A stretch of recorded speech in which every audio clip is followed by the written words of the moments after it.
So those of you who are just tuning in for the very first time, it's this really cool game that I enjoy very much because it shows all different type of art from all parts of history, and really you're just supposed to pick the difference in painting. So it's the same exact image and there's slight difference, and that really it's a cool way to train your eye to pay attention to detail, to recognize things, as well as like when you're, for instance, when you're drawing something from reference, you're darting your eye right back and forth to notice like, well, what's really the difference between my drawing and the original, the reference. And this kind of helps that process as well. You know, you're constantly comparing, trying to spot exactly like where things are slightly different. But really, a lot of it also has to do with the fact that I just love looking at these paintings. There's something really beautiful about them. The fact that they are just like a piece of history. It's like traveling in time, kind of. You know, you go back and you see like this is an actual person. This is actually drawn from that time period, and this is what people looked like. This is what their style was like. This is what they were doing.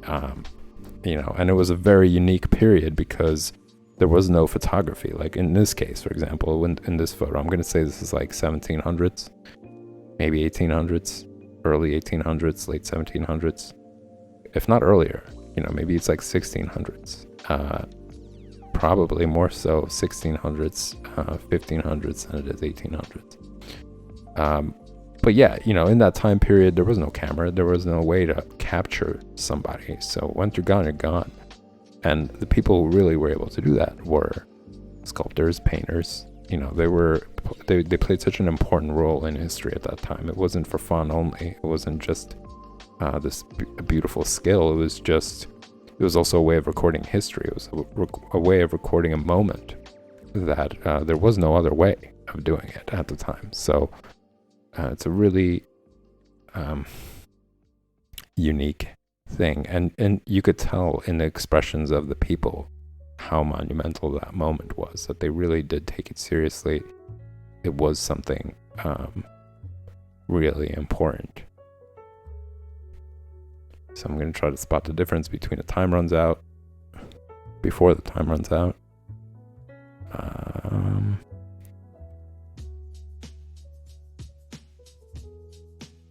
Don't see it. This might be a really challenging one because I'm not noticing much of a difference here. This might be an uh-oh moment. I spent way more time talking about it than actually looking at it. Oh, I see it. It's the tool that he's holding in his hand.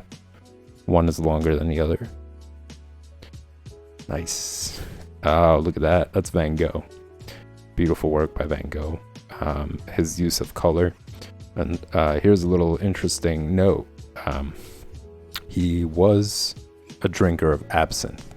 And what absinthe does, if you drink it way too much, I think, it changes your perception of color. It gives things kind of like a yellowish tint. So it could be that a lot of his paintings and the vibrance and the colors that he chose had to do with that, you know, because of that influence.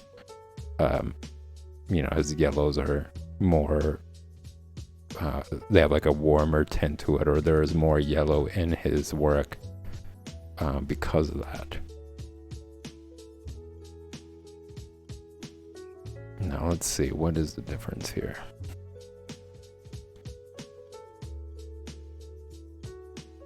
Painting. No. I thought it might have been the painting. Nothing with the pillows. Watch it be like a crack in the floor or something that's different. Oh, I see it. This is a really minute one. It's the foot of the chair. So the one on the left has one. The one towards the back, and the one on the right doesn't. It only has 3 feet. So it's little things like that that you have to like spot the difference in. But it's really it's challenging, and again, you're looking at beautiful paintings. If you guys spot it before I do, call it out in chat. I'm more than open to it, and it would be great if you guys get involved in it. But yeah, I really like his work as well because it has texture. So he really lays it on thick with the paints, and it kind of makes the painting almost three-dimensional. Like, it brings it out to life more rather than it being like a flat image that resembles three-dimension. It actually has three-dimension to it, despite it still being a flat image. So it's this cool combination of both that I really like about it. Congratulations, 10 points. Another Van Gogh. Another beautiful piece of work. As you could see, very lush yellow, like warm yellow tint to the floor. Pretty much a lot of the things that he's using. Even in the green, there's some yellow there as well,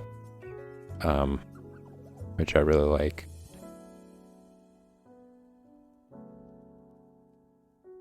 So it's a really interesting style because if you look at it, things are kind of warped. And I noticed the difference already. It's the clock.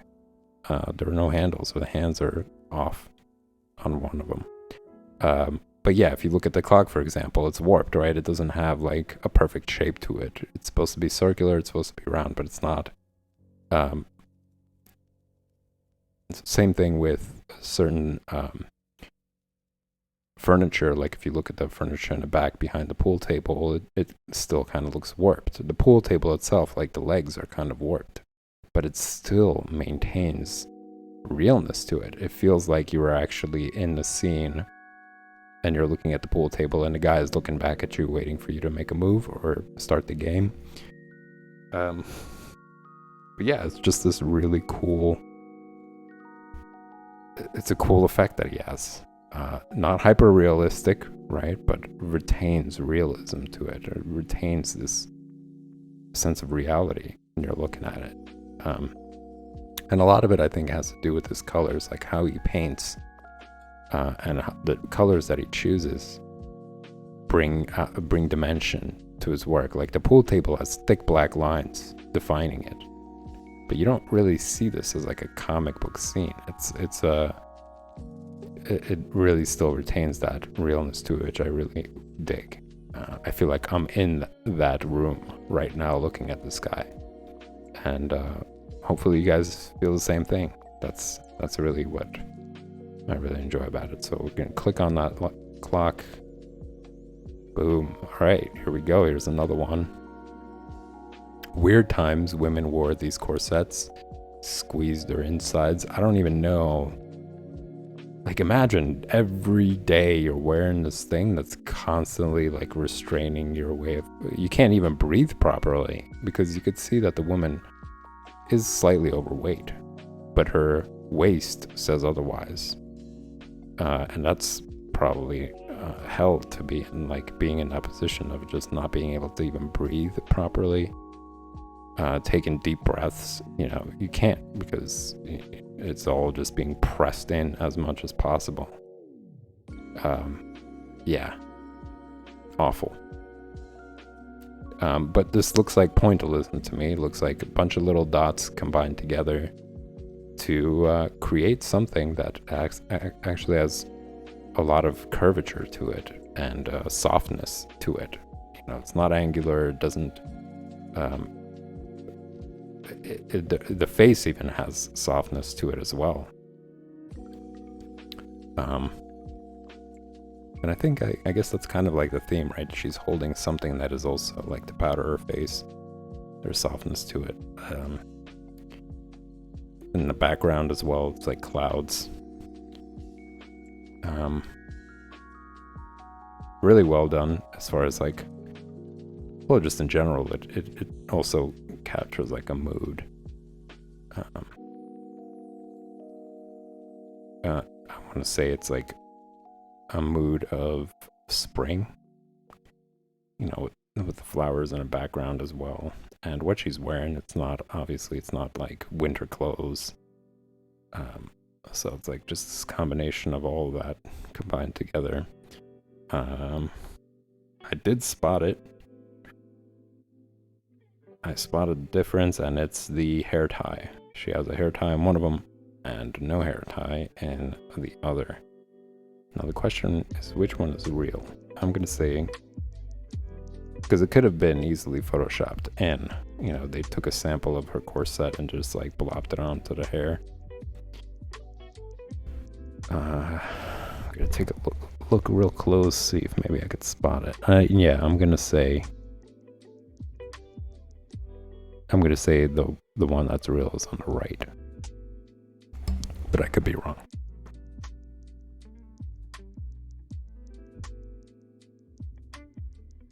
Bonus room. Oh crap! What was the ticket number? Oh no!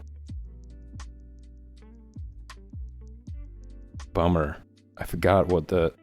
I remember that actually. There was a ticket room for a bonus or whatever. I'm gonna try to get that again before I log off. So this one is pretty obvious. Sometimes they do that. It's weird. It's like way too in your face. And that's obviously his shirt. He has like bright green right in the middle. But yeah, another painting, 1400s I'm gonna say. Maybe 1500s. And I think that's really what calls for it. And I also like the expression of his hand. You know, there is a certain delicacy to it. You know, the expression itself. It suggests aristocracy. It suggests refinement in some ways. But not like the fake kind, not the one where people just do it to appear that way. Like, it looks like he does come from a very well-off environment, an educated environment, or something about his face expression that says that as well. You know, it doesn't look haggard. He doesn't look bewildered or you know, deer in the headlights or anything like that. It just suggests an educated person who comes from comfortable life, in a sense. And that's kind of like, I guess, what the image is supposed to say. But it's also cool, like, once again, this is capturing somebody. This is actually a person from a period that no longer exists. So, piece of history there.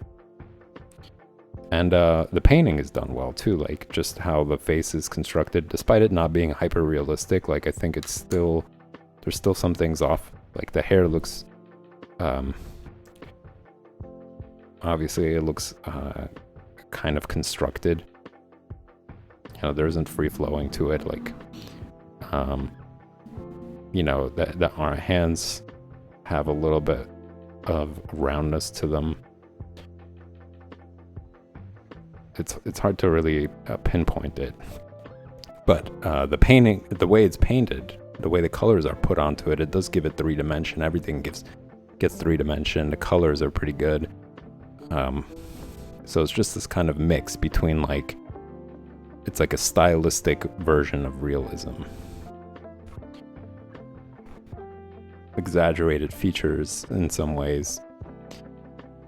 And yeah, the interesting thing is that he's not working off of a photograph. There are no photos at the time. So whatever he's drawing from the person posing.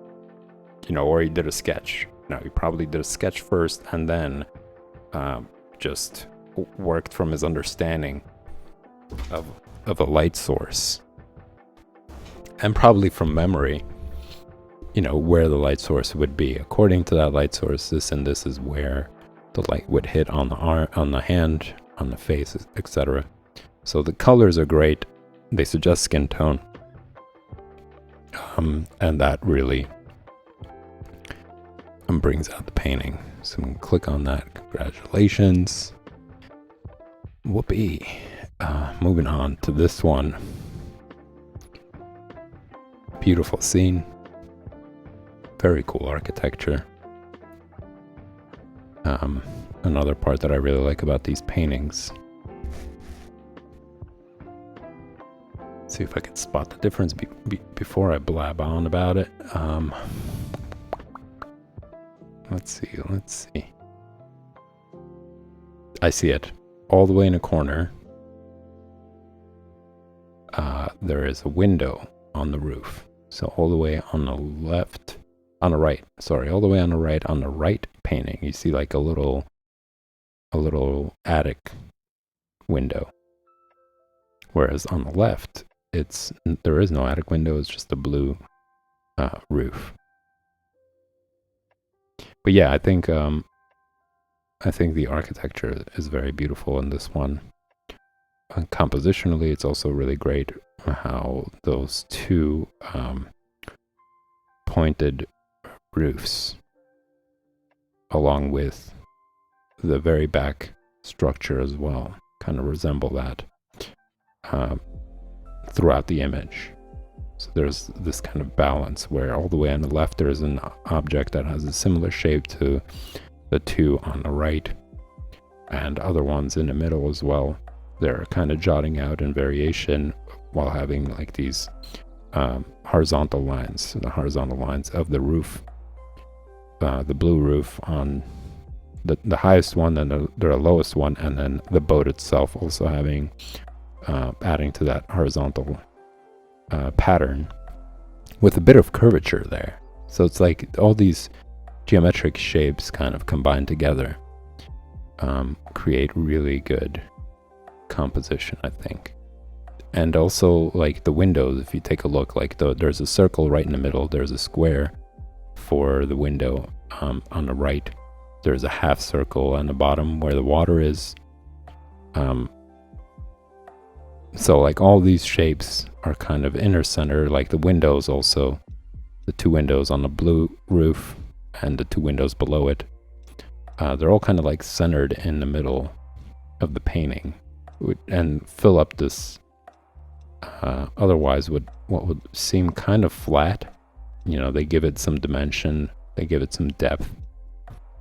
I want to say like you know, the black fill-ins suggest that there's depth to them, you know, that it goes further in, and it's all within the center. And also the entrance as well, like you could see right below the square window there's another like half circle, I want to say. So all that there suggests or is well done compositionally. Let's click on that. Boom.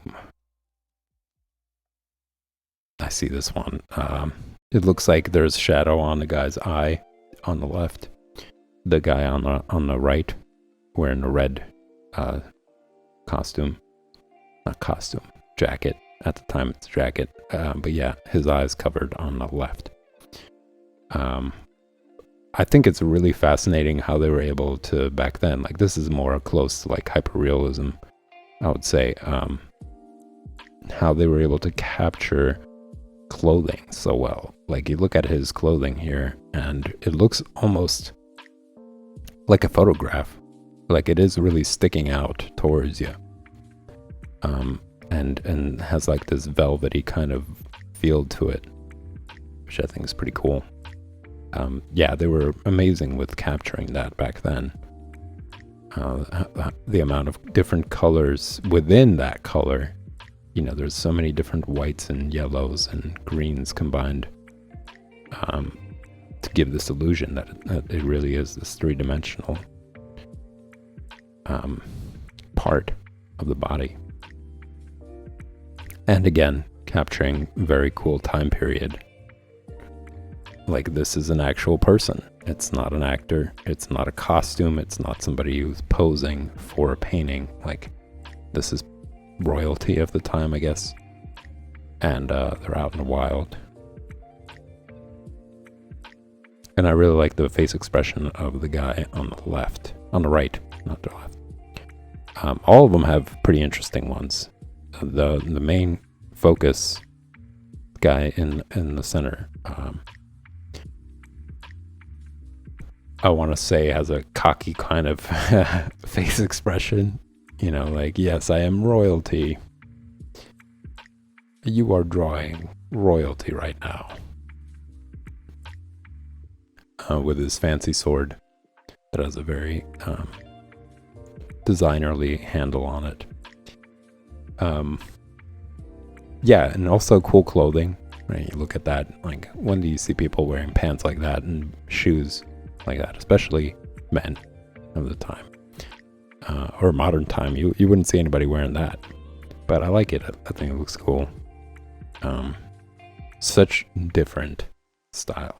Everybody wore this. This wasn't, a lot of people wore this, I'm gonna say. Even people who are considered lower class try to emulate this kind of style, which is really interesting. Alright, I'm gonna click on his face, moving on before the time runs out. I don't think I'm gonna get that one. Alright, another obvious one. On one end, and this is kind of like symbolical in a way, talking about class or whatnot. On one end, the baby's holding, I want to say a peach, and then the other one, it's like a rotten peach. You know, it could be like interpreting, and this is actually what I was talking about before. Like, when you're looking at a painting, it doesn't necessarily have to be exactly what the illustrator intended or the painter intended it to be. It could be just something you interpret, you know, take your mind and your imagination to a different reality, different interpretation. Like, when I'm looking at this, I'm just seeing how, you know, there's a dichotomy of kind of different kind of existences, right? There's like a baby that is born with privilege, or a baby that is born to, let's say, being taken care of, having food, and then the other one, it could kind of suggest the opposite, where, you know, he's being born into poor life, where even the food that he's eating is like kind of rotting. You know, there's like a mop in the background, suggesting that it's a haggard kind of place. So it's just this kind of interesting interpretation. But I think it also signals, like, if you were to look at this and then you were to compare it to the previous image, right, and what that person looked like and what she looks like and what the background suggests, it definitely would suggest a different class, right? This is just like a recording of the time period to show, well, this is the life of somebody who doesn't have all the privilege and like the horses and servants and all this other stuff. This is somebody who's just born into average day life and is doing their best with the baby. But yeah, it's like all these things, and that's the beauty of art and painting. It's that it's supposed to make you think about all this stuff and make you interpret things in different ways, not necessarily exactly as they're supposed to be. Like, there's some people I've met who are just so they get locked up when it comes to looking at art, because they're like, I don't understand it, you know, or I'm not seeing exactly as it is. And it's like, the point isn't only just to see it exactly as it is, it's to make you like wonder about life and interpret things in your own way and your own vision, or come up with your own ideas.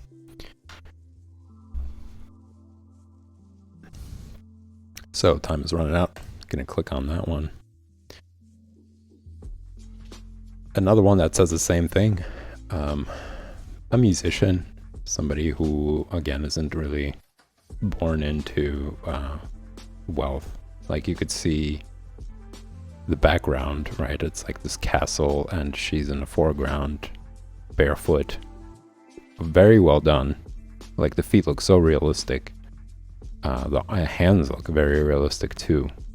But you could tell by her clothing how worn they are, the color of them, and the style in general. It says more simplified life, not lavishing, not a crazy amount of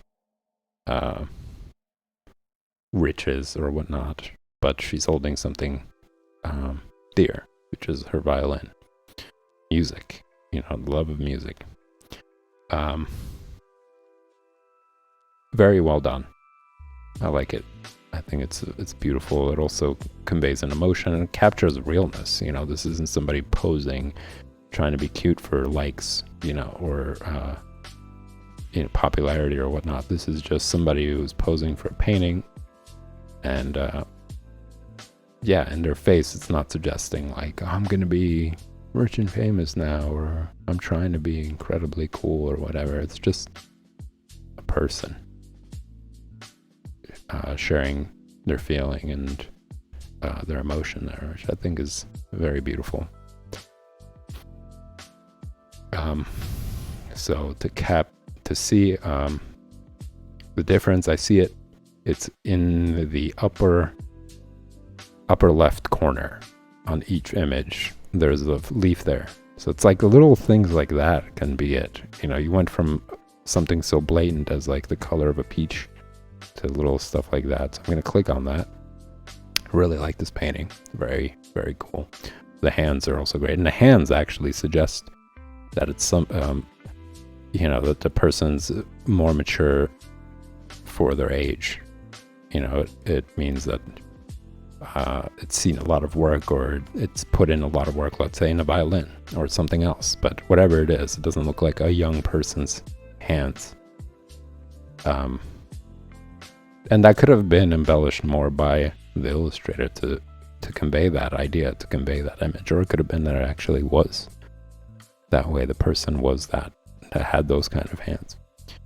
All right, so moving on. Congratulations.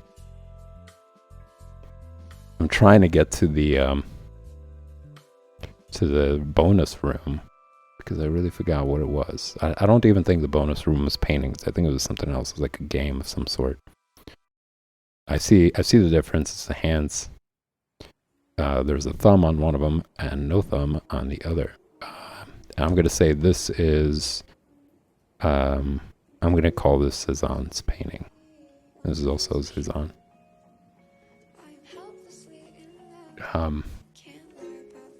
And again, it's something similar to Van Gogh, I'm gonna say, because it's flat, right? Like if you look at the dress, it's kind of flat. There isn't much dimension to it, but because he's using various colors and the placement of certain colors suggests dimension. You know, for instance, how it's around the waist, it's kind of like curving.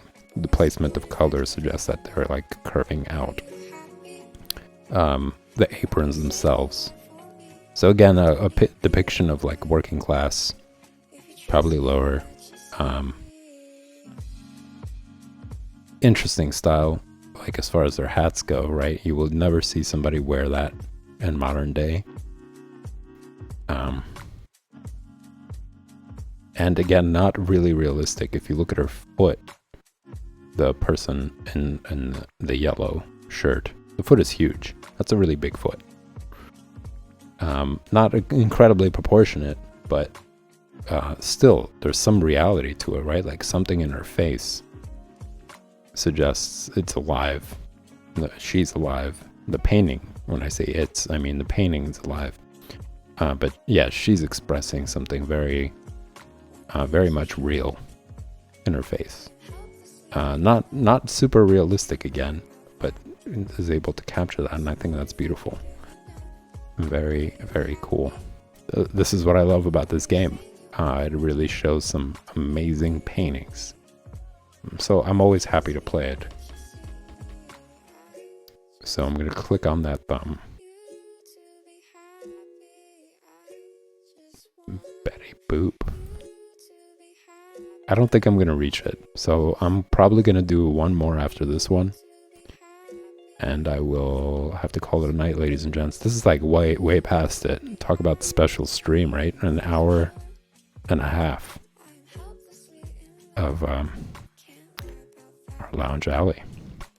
All right, so we got like the circle right in the middle. So this is really a compositional thing, and it's really interesting because this looks like,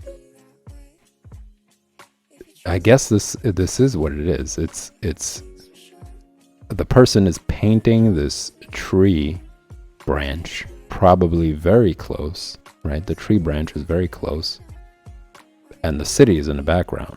So it's kind of like this looking glass of like what the city looks like.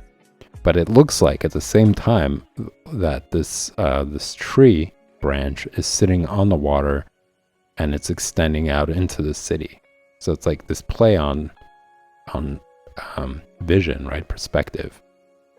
And that's pretty cool. It's clever. I like that they noticed that, and they're like, I could do a painting where it kind of looks like the tree is like this monstrous, gigantic thing that's on top of the city, or toppling over onto the city, or whatever. That's my immediate reaction was when I first saw it. When I looked at it, I was like, whoa, what's going on over here?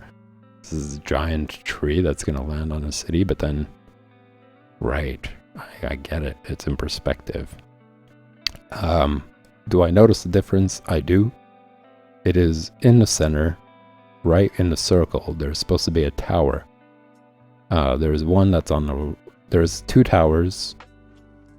On the right, no tower. In the middle, for the one on the left. Yeah, it's a cool painting. I like how it played on perspective like that. So that pretty much focuses on it. And again, it is a matter of like geometric shapes. You got something so earth-like, right? You got this tree and it's spiraling, and it has all these like little details on it and crevices and such. And then you got these very geometric shapes, like the buildings and like the roofs, and everything is kind of unison and straight lines for the roofs and windows and such. So it's a cool play on that as well. All right, I'm gonna click on that,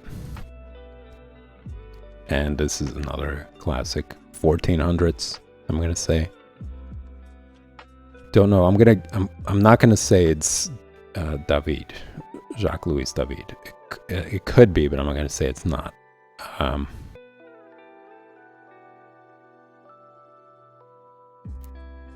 I see the difference. It's the bracelet.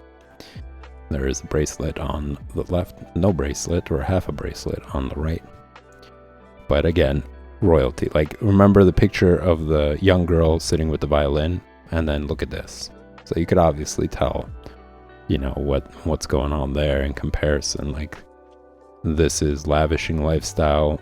The face suggests, like, never been bothered by a thing. To do anything outside of comfort. It just says that immediately. Like, no wrinkles, not a haggard face. Hands are incredibly smooth. Not a vein in sight. And of course, looking at that dress, it says all those things. As well as jewelry and hair and everything else. Beautiful painting, really well done. Hyperrealism. This is, I would say, hyperrealism. Absolutely. I mean, just looking at that dress is incredible. How they mixed colors. It's all color. These are paint brushes. This isn't a photograph. This is just paint and brushes, and they were able to create something that really looks like a photo has been taken, and that it's an actual material that you're looking at. But all of it is just paintbrushes and paint combined together. Even like where I want to say the bows are, like that material that the bows are attached to, that's incredible. That's so cool that they were able to do that. So yeah, that, especially the hands too, how much color has gone into it. It's not just, skin tone. Like, there's so much variation there for the palms, for the fingers. There's all of that going on. So absolutely amazing. The wallpaper as well in the background too. That's put in. And I'm kind of curious to know how long it took this painter to create this painting. Like, nowadays people are supposed to pump out paintings in like a day, which is absolutely crazy.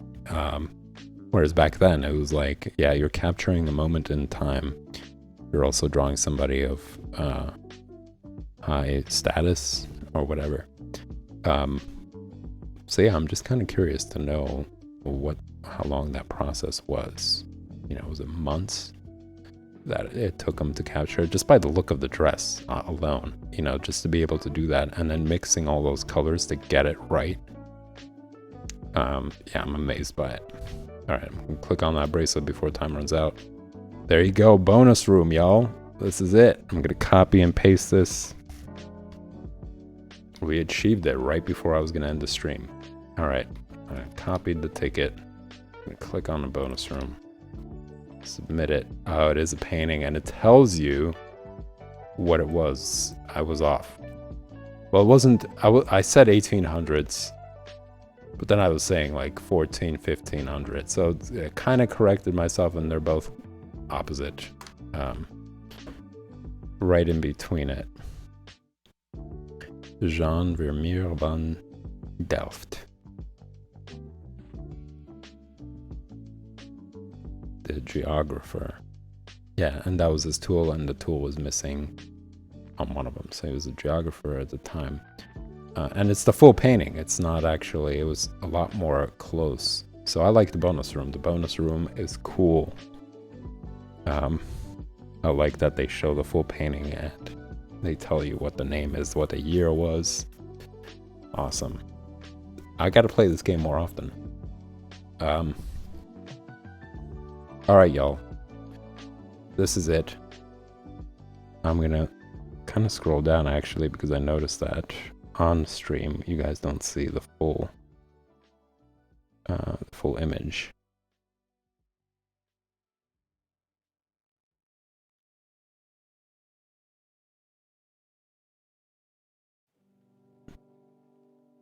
Oh, I see what's going on.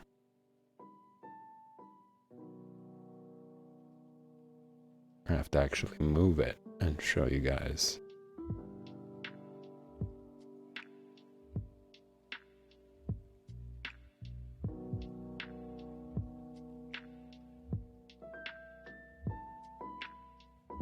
Windows, look at those windows. How much paint is there? Mixed paint.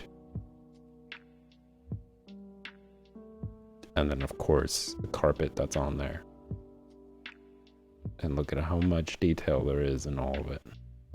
Then the wooden cabinet on the bottom. I love the little highlights on there. I think that really brings it to life and gives it this feeling of like polished wood. Very cool.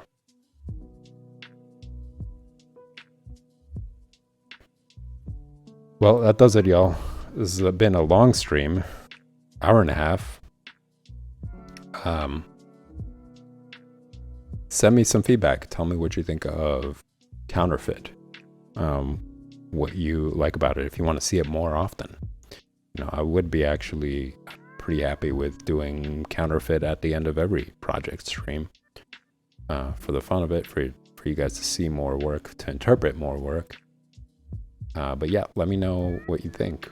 Put it in the comments. If you're watching it on YouTube, putting it in the comments. Tell me what you think about this outro. And that pretty much does it, y'all. Thanks for tuning in. This is a blast as always. I'm gonna be back tomorrow. Same thing, 8 p.m. Eastern Standard Time for Drawing Basics. 9 p.m. Project stream, and potentially another special outro with more Counterfeit. So if you guys enjoy the content, hit the subscribe button, hit the like button, check out the Patreon page, see if any of the tiers appeal to you. Share it with others who you think might actually want to take advantage of it. And I will see you tomorrow.